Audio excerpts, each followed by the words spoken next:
Aita for proposing to my girlfriend, at my wife's funeral? I swear, Reddit, I wasn't trying to disrespect Mia. That was never the plan.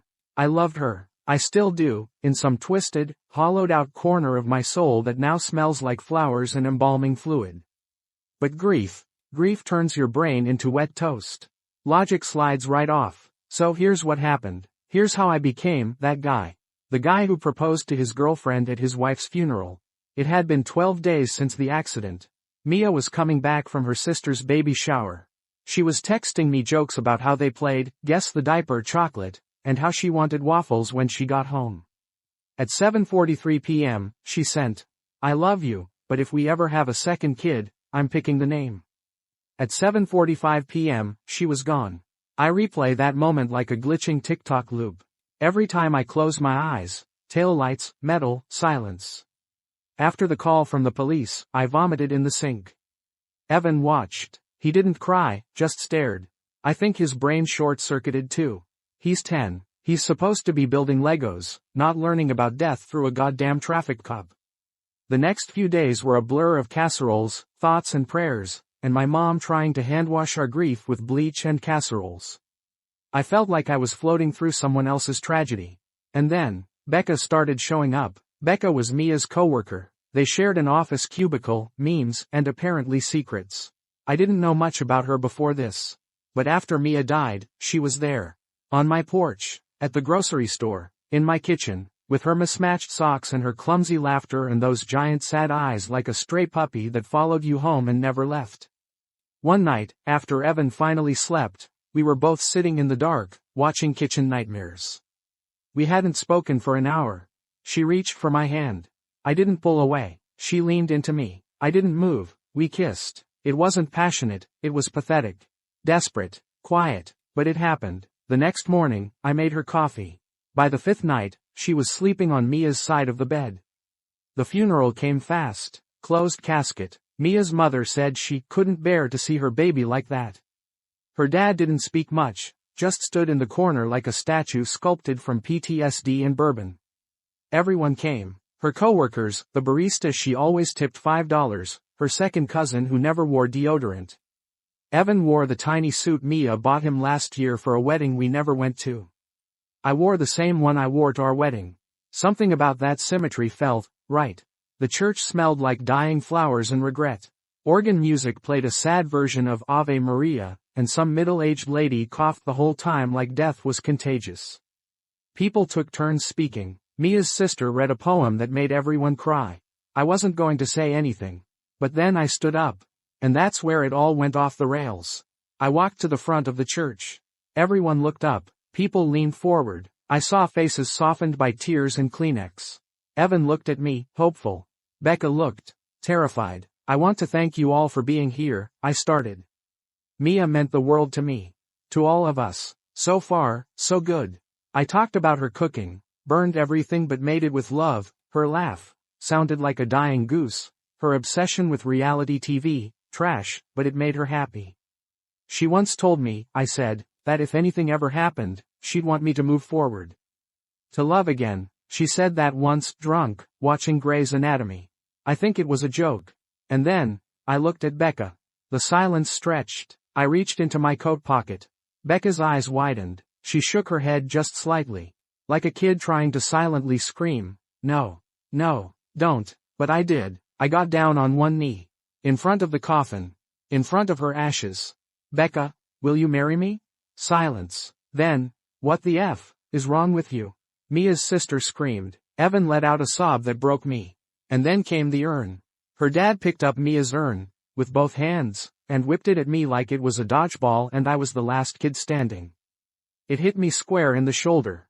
I heard something crack. The lid popped off. Ashes exploded. It was like the goddamn Phantom of the Opera but with cremation. People screamed. The organist stopped mid-chord. Someone fainted. I think the pastor said, "Oh sweet Jesus," under his breath. Becca ran out. Evan ran after her. I just sat there, stunned, covered in my wife. The last thing I heard before the church staff kicked me out was Mia's cousin yelling, "You're the main character in a Lifetime movie, you sick F***ck. That night, Becca texted me, "I can't believe you did that." I don't even know you anymore. The next morning, I was on TikTok. Some teenager filmed the whole thing. Caption. Pav. You're at your aunt's funeral and her husband proposes to someone else. Skull ring, 3.2 million views. Comments include, nah, this ain't grief, this schizophrenia. Imagine being proposed to with someone else's cremated clavicle in your hair. He didn't eat, he didn't pray, but he loved again. Skull. You know that feeling when you wake up and realize your face is the new face of the internet's favorite cringe moment?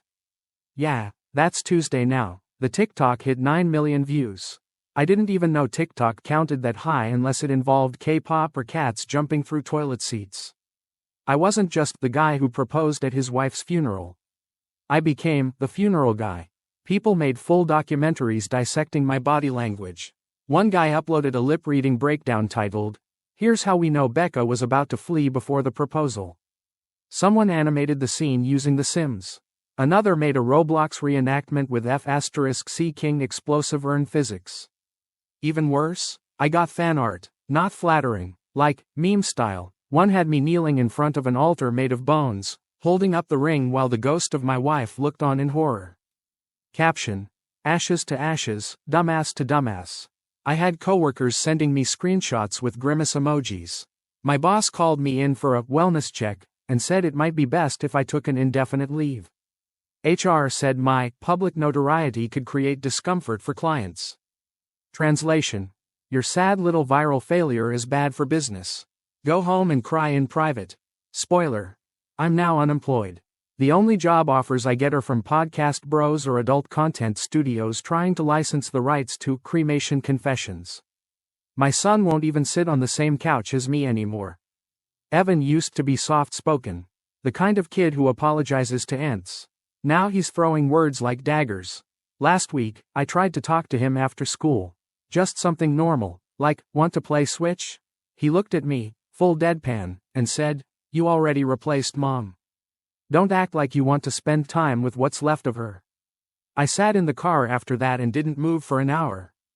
Not crying, not yelling, just paused, like an NPC glitching out in the background of his own life. He calls therapy damage control. He's 10 and has a list of what not to say at funerals. Number 1 on it, don't propose. Number 2, don't invite your new girlfriend. Number 3, don't let your dad plan anything, ever again. Then Becca posted, I didn't think she'd say anything. She'd vanished offline, ghosted me, deleted everything, but then she uploaded an Instagram story with text on a black screen, the kind that screams, someone's about to drop a nuke without saying names. I didn't know he was going to do that. I didn't agree. I never wanted to be proposed to in the shadow of a dead woman. Then a second story. Grief doesn't give you a free pass to humiliate everyone who ever cared about you. Third story. A photo of her suitcase. Caption. Moving somewhere no one knows my name. Now she is being treated like a heroine in a modern tragedy. People are in her DMs like, you deserve so much better, Queen Black Heart, he used your kindness and made it his circus. And they're right. Let's talk about my dad. He's old school, quiet, doesn't text. When I finally called him after the funeral fiasco, he listened for about 30 seconds, then said, I fought in Iraq. I saw grown men die, but I have never seen anything as tactless and dishonorable as what you did in that church. Then he hung up. That night, I wrote a letter. A real one, pen and paper, no emojis. I tried to say sorry. To Becca, to Evan, to Mia. I didn't send it, still in my drawer, still stained with whiskey. The worst part? I started Googling myself. You'd think I'd learn, but no, I scrolled through every post, every meme, every trash Reddit thread. Found one that said, I honestly hope he finds peace.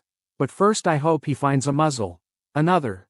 This is what happens when men mistake trauma bonding for real love. Someone else tagged their friend and just wrote, this is literally your ex. I laughed. Out loud, alone, with a bottle of wine and cold Chinese food on my lap.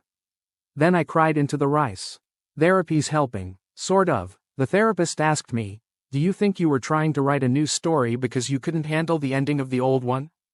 And yeah, that hit like the urn. So, Reddit, after everything, being the internet's grief clown, losing my job, my son's respect, and Becca, becoming a TikTok filter, Getting death threats in my email and pity from strangers in Walmart.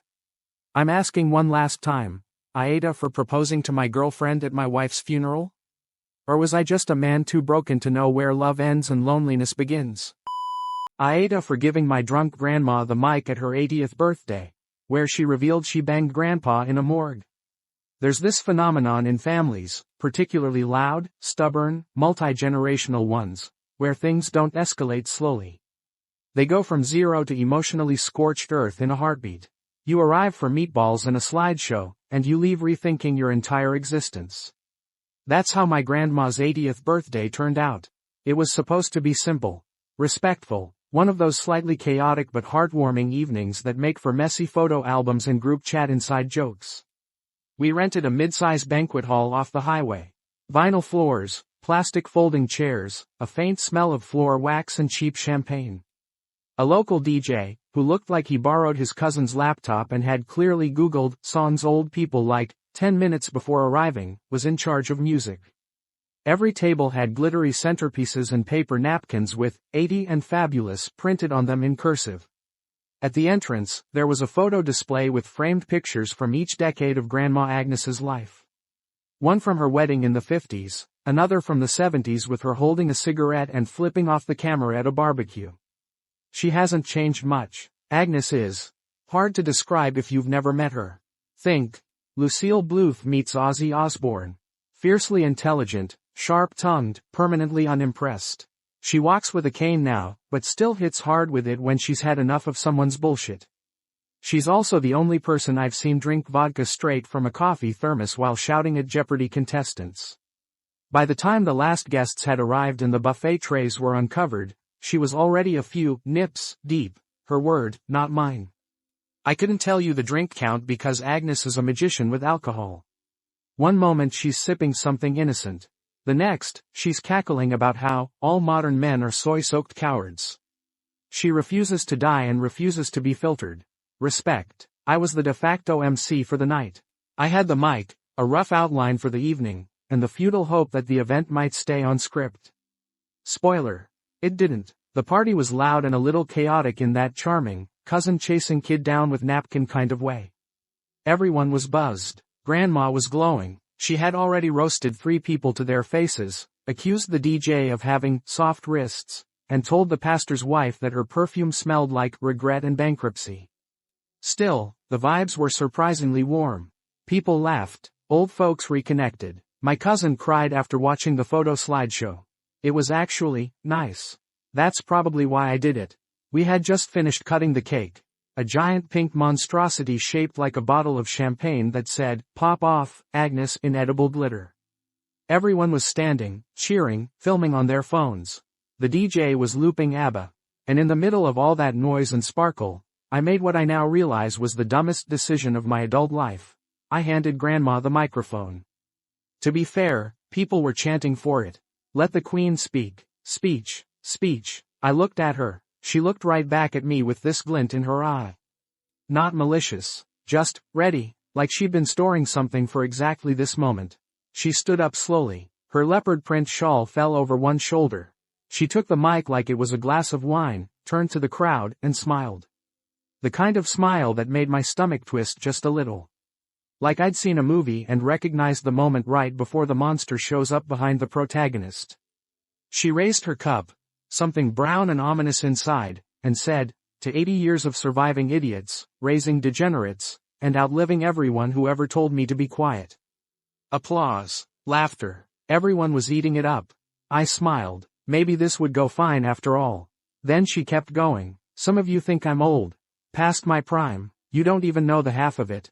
There were more chuckles. My uncle clapped, whistled. Someone yelled, "Still hot, Agnes." She grinned. "I've lived through wars, recessions, and 4 different Jennifers in this family alone. But nothing, and I mean nothing, beats what I did with Henry back in '68. There was a shift, a subtle one, a few eyebrows rose. The DJ lowered the volume a notch. People leaned in, assuming a cute story about Grandpa Henry, maybe something romantic, maybe goofy. She took a sip from her glass, licked her lips, and said, "Cold room.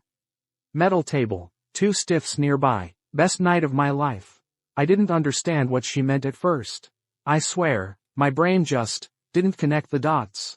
Not until she smiled and added, let's just say, it wasn't the bodies on the gurneys getting the attention.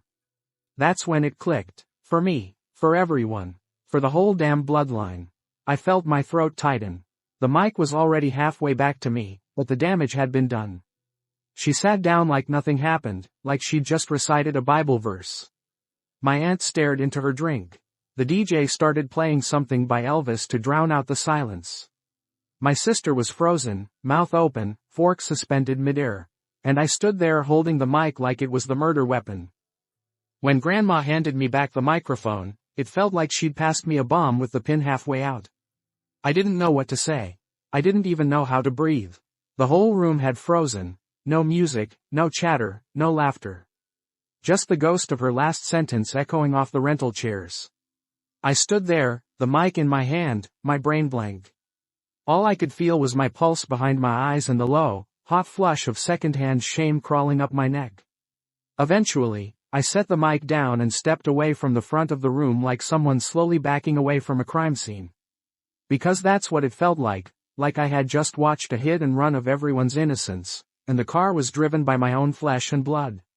Nobody said anything at first. People shifted in their seats, glanced around, adjusted their clothes like maybe this was a shared hallucination we could all politely forget. My cousin Kara looked like she had aged 10 years in 10 minutes. My Aunt Mary blinked rapidly and leaned into her husband, whispering something that made him wince. Someone finally attempted to restart the music, like maybe the Bee Gees could erase what had just been said. The DJ, barely out of puberty and clearly regretting every life decision that led him here, pressed play on Dancing Queen. But the volume was too loud and too bright for the moment. A few people twitched like they'd been slapped. Others got up and began shuffling toward the exit with the stiff, mechanical energy of people trying not to look like they were fleeing. As if that wasn't enough, the real damage came not from what Grandma said, but from the fact that someone had filmed it. A younger cousin, I think. One of the General Z's. He had his phone out the whole time.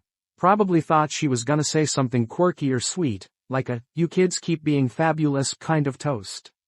Instead, he got the full unfiltered morgue story in crisp 1080p, vertical orientation, perfect audio. And he sent it to the family group chat. No context, no warning, just, lol. Within minutes, everyone in the family had seen it again. Everyone who wasn't there, they saw it fresh. Some laughed, some didn't respond. One aunt left the chat entirely. Another replied with a single vomiting emoji. The ripple effect was instant and deep. No one knew how to react. No one had a playbook for Grandma sexually reminisces about a morgue encounter with Grandpa mid-party. 2 days later, the video was on TikTok. I don't know who posted it. Maybe someone who got it forwarded. Maybe a guest. Maybe even Grandma herself, though that would mean she's far more technologically competent than she pretends to be. Either way, the title was simple. When Grandma's speech goes too far.